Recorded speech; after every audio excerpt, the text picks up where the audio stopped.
নমস্কার, এমজে কিচেনে সকল বন্ধুদের স্বাগত জানাই। বড়দের প্রণাম জানিয়ে আজকের রেসিপি শুরু করছি। আজকের মেন উপকরণ হচ্ছে সজনে ফুল। সজনে ফুল দিয়ে একটা রেসিপি দেখাবো। বন্ধুরা, সজনে ফুল তো বছরে একবার হয়, এবছরে প্রথম। তা আপনারা সবাই সজনে ফুলের রেসিপি করবেন, রেসিপি খাবেন। কথায় বলে সজনে ফুলে হচ্ছে 300 রোগের চিকিৎসা হয়। আসুন সবাই ভিডিওটা তাহলে শুরু করি। এই সজনে ফুলগুলো এরকম করে সব ছাড়িয়ে নেব। শুধু বোটা, একটাও বোটা নেবো না, শুধু গোড়ার থেকে এরকম করে ছাড়িয়ে নেব। বন্ধুরা, ফুলগুলো সব বেছে নিয়েছি। এরপর আমি জলে কিছুক্ষণ ভিজিয়ে রাখবো। ভেতরে যদি পোকা থাকে পোকাগুলো বেরিয়ে যাবে। তারপর 3-4 বার আলতো হাতে ফুলগুলো সব ধুয়ে জল ঝরিয়ে নেব। জল বুঝে এসছে, আমি এর মধ্যে সজনে ফুলগুলো দিয়ে দিচ্ছি। আর দিয়ে এটা 5 মিনিট মতন নাড়াচাড়া করে নামিয়ে নেব। এরকম করে উল্টে পাল্টে আমি ফুলগুলো 5 মিনিট মতন কুক করেই নামিয়ে নেব। আমি এবার ফুলগুলো সব তুলে নিচ্ছি। তুলে আমি জল ঝরিয়ে নেব। সব তুলে জল ঝরিয়ে নেব। গরম জল থেকে ছালনিতে তুলে সঙ্গে সঙ্গে আমি এরকম শুকনো কাপড়ের উপর দিয়ে দিয়েছি, যাতে ভেতরের জলটা ভালো করে শুকিয়ে যায়।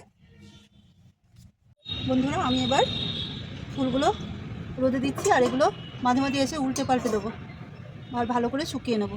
এটা ভালো করে রোদে দিলাম, আর মাঝে মাঝে এসে উল্টে শুকিয়ে নেব আমি। বন্ধুরা, আমি এবার শুকনো খোলা একটা মশলা করে নেব। আমি তার জন্য কড়া বসিয়ে দিচ্ছি। এক এক করে মশলা দিয়ে দিচ্ছি। প্রথমে দিয়ে দিচ্ছি মৌরি, এখানে 3 চামচ মতো আছে। ধনে 3 চামচ, মেথি আছে 1/2 চামচের মতো, আর জিরে 2 চামচের মতো। এটা আমি 2 মিনিট মতন কুক করে নেব। মশলাটা বেশি ভাজবো না, একটু যে কালার চেঞ্জ হয়েছে এখনই আমি দিয়ে দিচ্ছি সাদা সর্ষে। এখানে ডবল, এগুলো যেমন 3 চামচ নিয়েছি, সাদা সর্ষে আমি 6 চামচ নিয়েছি। এটা দিয়ে 1 মিনিট মতন নাড়াচাড়া করে আমি নামিয়ে ঠান্ডা করে নেব।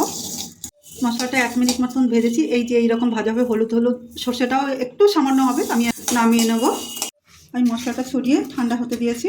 আর ওই কড়াতেই আমি 1 বাটি মতন সর্ষের তেল ধোয়া ওঠা মতন করে গরম করে নেব।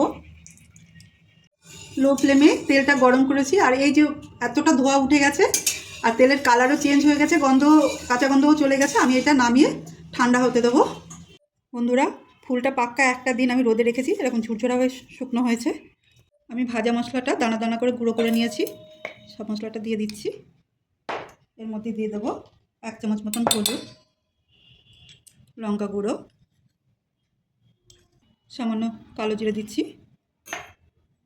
সামান্য জোয়ান দিচ্ছি, দিয়ে দিচ্ছি হিং, আর এখানে দিয়ে দিচ্ছি লবণ। আচার একটু লবণটা বেশি যাবে। এরপর দিয়ে দিচ্ছি আমচুর পাউডার, 2 চামচ মতন আমচুর পাউডার মিশিয়েছি। এবার দিয়ে দিচ্ছি তেল। তেলটা উষ্ণ গরম আছে, অল্প অল্প দেবো আর মিশিয়ে নেব। মশলা সব তেলের মধ্যে মিশিয়ে নিয়েছি। এবার অল্প অল্প করে সজনে ফুল দেবো আর মিশিয়ে নেব, যাতে সজনে ফুলের ভালো করে মশলাটা লেগে যায়। তেল মশলা ভালো করে ফুলের সাথে মিশে যায়। ভালো করে সব মশলা মিশিয়ে নিয়েছি। আর আচারটা একটু বেশি দিন ধরে রাখার জন্য আমি দিয়ে দেবো 1/2 কাপের একটু কম ভিনিগার। ভিনিগার দিলে আচারটা একটু বেশি দিন থাকে। আর যারা তাড়াতাড়ি খাবেন, ভিনিগারটা না দিলেও চলবে। ফুলের আচার বাড়িতে একবার করে রাখুন, আর প্রথম পাতে রোজ দিন ওষুধের মতন খাওয়ার চেষ্টা করুন, খুব ভালো হবে। সবাই সুস্থ থাকবেন। আচারের এই রেসিপিটা যদি ভালো লাগে, লাইক করুন, শেয়ার করুন, সাবস্ক্রাইব করুন, আর সবসময় আমাদের সঙ্গে থাকুন। আচার রাখলে সবসময় শুকনো করে আর ভালো করে একটু রোদে দিয়ে জারটা নেবেন, তাহলে আচারটা একটু বেশি দিন থাকে। এবার আমি আচারটা ভরে নেব, আর ভরে নিয়ে 3-4 দিন এটা রোদে দেবো। আচারটা তৈরি করতে গেলে বন্ধুরা টাটকা ফুল নেওয়ার চেষ্টা করবেন, তাহলে আচারটা খুব ভালো হবে।